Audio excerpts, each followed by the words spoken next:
Hi everyone, SJ ആണ്. നമ്മളിന്ന് പഠിക്കാൻ പോകുന്നത് ആർട്ടിക്കിൾസിനെ കുറിച്ചാണ്. ഇംഗ്ലീഷിലെ ആർട്ടിക്കിൾസിനെ കുറിച്ചാണ്.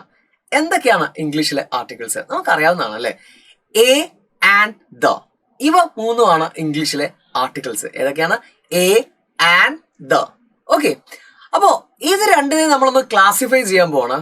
ഇതില് ഇൻഡെഫിനിറ്റ് ആർട്ടിക്കിൾസും ഉണ്ട്, അതുപോലെ ഡെഫിനിറ്റ് ആർട്ടിക്കിളും ഉണ്ട്.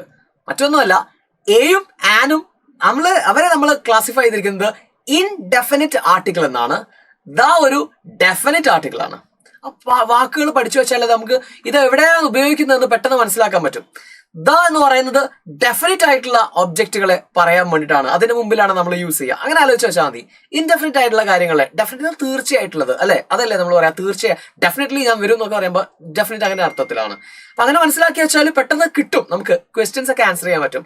നമുക്കൊന്ന് ഡീറ്റെയിൽ ആയിട്ട് നോക്കാം. ദ എവിടെയാണ് നമ്മൾ യൂസ് ചെയ്യാം. For example, the definite article is used to speak about noun that is already known, heard or identified. Already നമുക്ക് അറിയാവുന്ന ഒരാളെ കുറിച്ച് പറയാൻ വേണ്ടിയിട്ട്, ഒരു കാര്യത്തെ കുറിച്ച് പറയാൻ വേണ്ടി, ഒരു ഐഡിയയെ പറ്റി പറയാൻ വേണ്ടി നമ്മൾ അവിടെ ദ യൂസ് ചെയ്യാറുണ്ട്. ഓൾറെഡി നമുക്ക് അറിയുന്ന ഒരു കാര്യത്തെ കുറിച്ച് പറയാൻ വേണ്ടിട്ട്. For example, the ball is on the grass. അവിടെ a ball is, ഒരു ബോള് അവിടെ ഗ്രാസിലുണ്ട് എന്നല്ല നമ്മൾ പറയുന്നത്. ആ ഒരു ബോൾ എന്ന് പറയുമ്പോൾ നമുക്ക് അറിയാത്തൊരു ബോൾ ആണെങ്കിൽ നമ്മൾ പറയും ഒരു ബോൾ അവിടെ ഉണ്ട്, ഒരു കുട്ടി വന്നിട്ടുണ്ടായിരുന്നു എന്നെ അന്വേഷിച്ചിട്ട് എന്നൊക്കെ പറയില്ലേ നമ്മള്. എന്നാൽ നമുക്ക് ഓൾറെഡി അറിയാം ഏത് ബോളാണെന്ന്. അത് ആ ചിത്രത്തിൽ കാണുന്ന ബോൾ. അപ്പൊ ഞാൻ പറയുന്നത് എന്താണ്? ചിത്രത്തിൽ കാണുന്ന ബോൾ, ദ ബോൾ ഈസ് എവിടെയാണ്? ഓൺ ദ ഗ്രാസ്, ഗ്രാസിലാണ് അല്ലെ, ഒരു ഗ്രാസിലാണ്, അല്ലെങ്കിൽ ഒരു ക്ലാസ്സിലാണ്, ഒരു സ്കൂളിലാണെന്നൊക്കെ പറയുമ്പോൾ കൃത്യമായിട്ട് നമുക്ക് അറിയില്ല ഏത് സ്കൂളിലാണെന്ന് അല്ലെ. ആ കുട്ടി എന്നൊക്കെ പറയുമ്പോൾ നമ്മൾ ദ ബോയ് അല്ലെങ്കിൽ ദ സ്റ്റുഡന്റ്, ദ ചൈൽഡ് എന്നാണ് നമ്മൾ പറയാ. അപ്പോൾ ഡെഫിനറ്റ് ആയിട്ട് പറയാൻ വേണ്ടിയിട്ട്, അല്ലെങ്കിൽ നമുക്ക് നോൺ ആയിട്ടുള്ള, നമ്മൾ അതിനെക്കുറിച്ച് കേട്ടിട്ടുള്ള, അല്ലെങ്കിൽ നമുക്ക് ഐഡന്റിഫൈ ചെയ്യാൻ പറ്റുന്ന ഒരു കാര്യത്തെ പറ്റി പറയാനാണ് നമ്മൾ എന്ത് ഉപയോഗിക്കുക? ദ യൂഷ്വലി നമ്മൾ ഉപയോഗിക്കുക. ഓക്കെ, അപ്പോൾ ഇതൊരു ബേസിക് ആണത്. ഇനി നെക്സ്റ്റ് നമ്മുടെ അടുത്ത ആള് എ ആണ്. ഇൻഡെഫിനിറ്റ് ആർട്ടിക്കിൾ ആയിട്ടുള്ള എ. നമുക്കറിയാം A is used to before all words starting with a consonant sounds. Consonant സൗണ്ട്സിന്റെ മുമ്പിൽ എന്ന് വെച്ചാൽ വവൽസ് അല്ലാത്ത ശബ്ദങ്ങൾ ഉണ്ടല്ലോ, വവൽസ് അല്ലാത്ത ശബ്ദങ്ങളുടെ മുമ്പിൽ നമ്മൾ എ ആണ് ഉപയോഗിക്കുക. For example, she Eats A loaf of bread. She Eats A loaf of bread.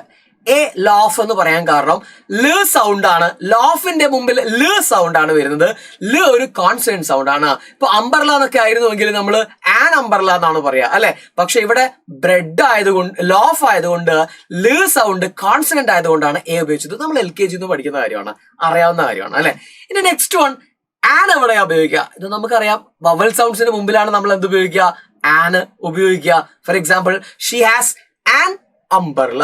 ആ എന്ന് പറയുന്ന വവൽ സൗണ്ട് വന്നതുകൊണ്ടാണ് നമ്മൾ ആൻ ഉപയോഗിക്കുക. കാരണം next, an elephant is such a big animal അല്ലെ, ഹ്യൂജ് ആനിമൽ എന്നൊക്കെ പറയുമ്പോൾ ആൻ എലഫന്റ് എന്നാണ് പറയാ. എ സൗണ്ട് വന്നു.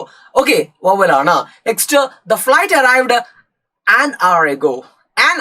അപ്പൊ അവിടെ സംശയം, ആർ എന്ന് പറയുന്ന സമയത്ത് എച്ച് ആണ് എഴുതുന്നത് അല്ലെ. പക്ഷെ എച്ച് എഴുതുന്നുണ്ടെങ്കിൽ പോലും നമ്മളവിടെ പ്രൊനൗൺസ് ചെയ്യുന്നത് ആർ എന്നാണ് നമ്മൾ പ്രൊനൗൺസ് ചെയ്യുന്നത്.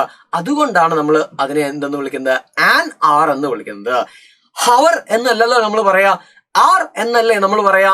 എച്ച് ഉണ്ടെങ്കിലും എച്ച് അവിടെ സൈലന്റ് ആണ്. അങ്ങനെ ചില വേർഡ്സ് ഉണ്ട്, നമുക്കറിയാം. ഓണസ്റ്റ് ഇസ് എൻ എക്സാമ്പിൾ അല്ലെ.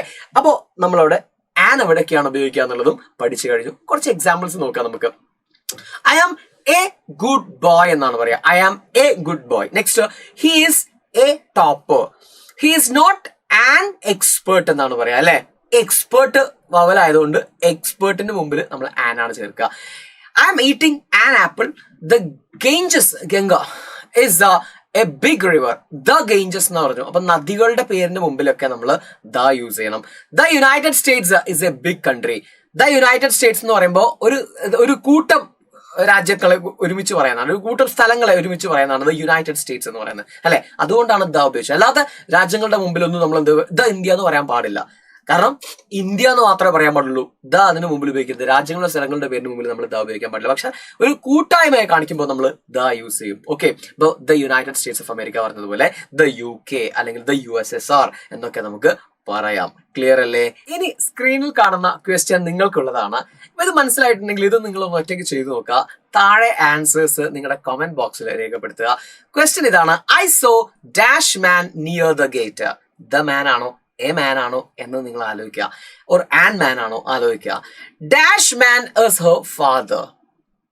ആ ആൾ അവളുടെ അച്ഛനാണ് എന്ന് പറയുമ്പോൾ നമ്മൾ ആൻ ആണോ ദ ആണോ ഉപയോഗിക്കുക എന്നുള്ളത് നിങ്ങൾ താഴെ എന്ത് ചെയ്യുക എന്ന് വെച്ചാൽ ആദ്യം ഇപ്പോൾ എ ആണെങ്കിൽ എ ദ അല്ലെങ്കിൽ ദ എ, അങ്ങനെ നിങ്ങൾ എന്ത് ചെയ്യുക ആൻസർ കോമെന്റ് ചെയ്യുക. ഓക്കെ, അപ്പൊ നമ്മൾ ചെയ്താണ് എന്ത് പഠിക്കുക, ഗ്രാമർ പഠിക്കുക. മനസ്സിൽ വെച്ചാൽ അങ്ങനെ കേട്ടിരുന്നാൽ നമ്മൾ പഠിക്കൂല, ചെയ്ത് നോക്കുക. Okay, thank you.